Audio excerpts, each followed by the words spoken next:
ఎంతో ఆనందంగా రైతు ₹1,00,000 బ్యాంక్ అకౌంటెంట్ చేతిలో పెట్టాడు. బ్యాంకులో తన అప్పంతా తీర్చేస్తున్నాడు అని ఒక సంతోషంతో. బ్యాంక్ అకౌంటెంట్కి అర్థమైంది ఈ రైతుకి చదువు రాదని. డబ్బులు తీసుకున్నాడు, రిసీట్ ఇచ్చాడు. కానీ ఆ రిసీట్ మీద ఇంకా డబ్బులు పూర్తిగా తీర్చలేదు అని ఉంది. చదువు రాక రైతు దాని మీద వేలిముద్ర వేసే ముందు ఒక క్షణం ఆలోచించాడు. అప్పుడు టేబుల్ మీద ఉన్న దేవుడి విగ్రహం చూసి మనసులో గట్టిగా కోరుకొని వేలిముద్ర వేసేశాడు. కొన్ని రోజుల తర్వాత పోలీసులు వచ్చారు, కోర్టుకి తీసుకెళ్లారు. ఎందుకు డబ్బులు కట్టలేదు అని ప్రశ్నించారు. ఏంటి ప్రూఫ్ నువ్వు కట్టావు అని అడిగారు.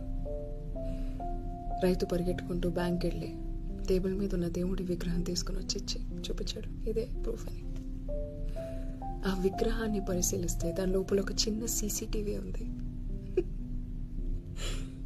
రైతు డబ్బులు కట్టాడు అని ప్రూవ్ అయింది. చూసి ఆ సీసీటీవీ అక్కడ ఎలా వచ్చింది, ఎప్పుడు వచ్చింది అనేది పక్కన పెట్టి, జీవితంలో నువ్వు ఏదైనా గట్టిగా నమ్మితే అది నిన్ను గట్టెక్కిచ్చేస్తుంది. ఏదో ఒకటి నమ్ము.